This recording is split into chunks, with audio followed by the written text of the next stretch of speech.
Ladies and gentlemen, gather round and prepare your monocles, because today we're talking about a French sports coupé so elegant it could have taught your mother-in-law how to glide, and so rare it makes four-leaf clovers seem overgrown. The 1938 Peugeot 402 Darl'mat Special Coupé by Pourtout is not just a car.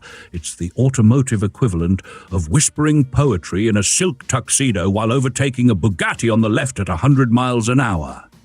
Before we pop the bonnet on this rolling Art Deco fever dream, let me say a heartfelt mercy to our glorious channel sponsors, you brave souls who clicked join instead of spending that $3.99 on an oat milk latte.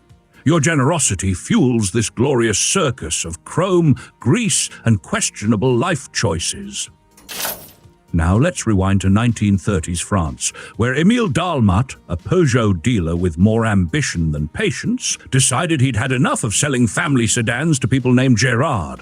He wanted speed. He wanted style. He wanted Peugeot to roar at Le Mans and make Bugatti sweat through its mustache wax. So Darl'mat teamed up with coachbuilder Marcel Pourtout and designer Georges Paulin, forming a dream trio that makes modern car development teams look like a group chat full of unread messages.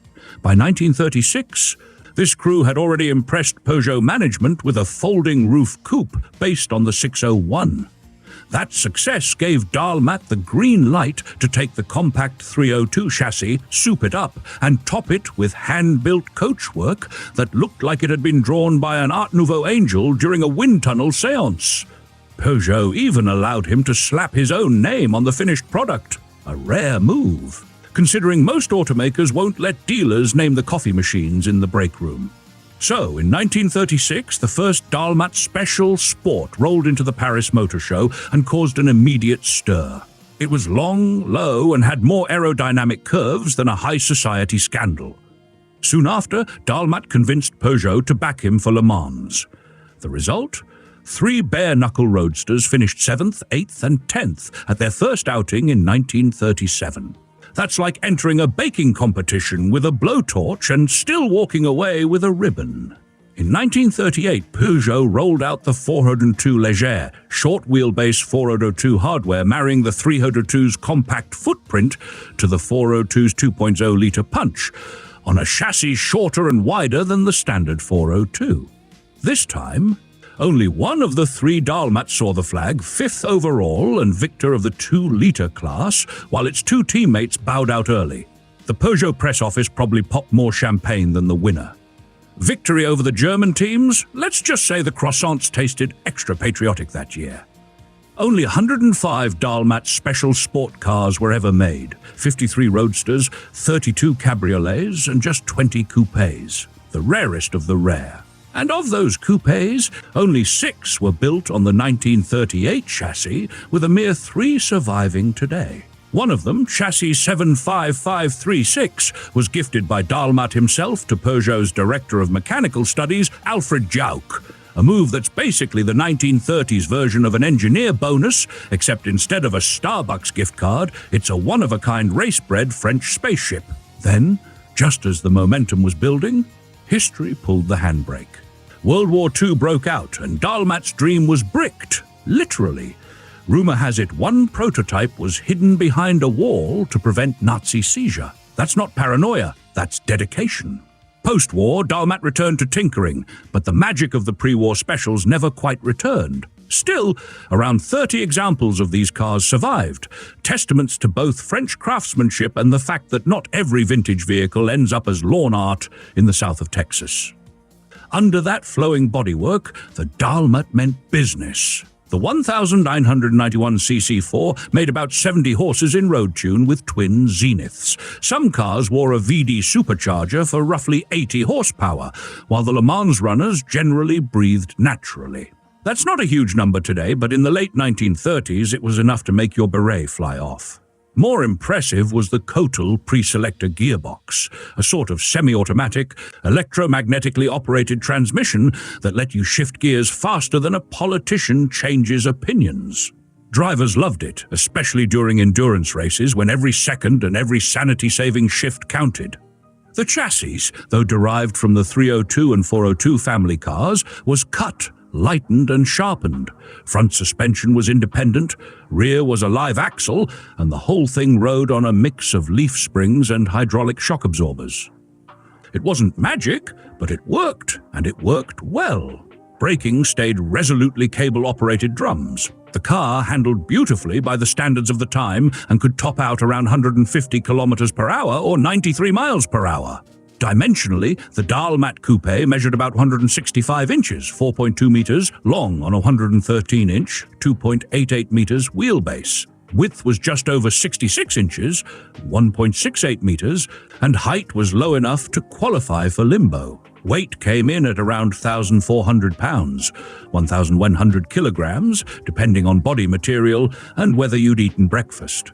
Roadsters were similarly light, about 250 pounds, approximately 1,020 kilograms in aluminium trim. But the real party trick was its aerodynamic design. Georges Paulin tested scale models in a wind tunnel.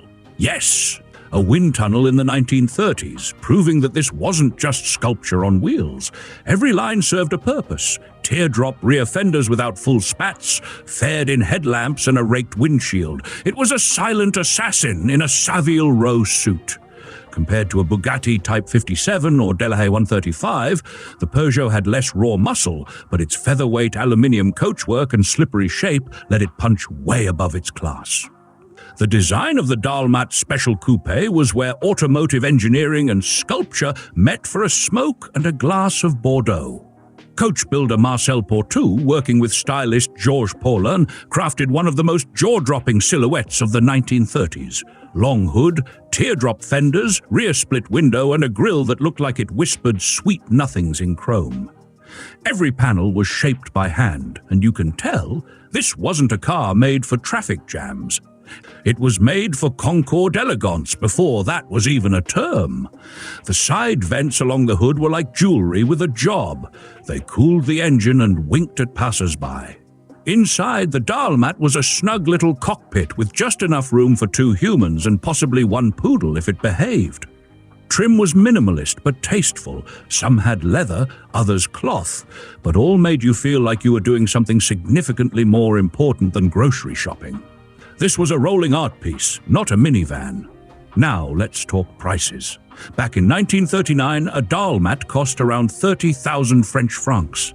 In today's terms, that's roughly $20,000, about the same as a house in rural France or 3,000 croissants, depending on your priorities.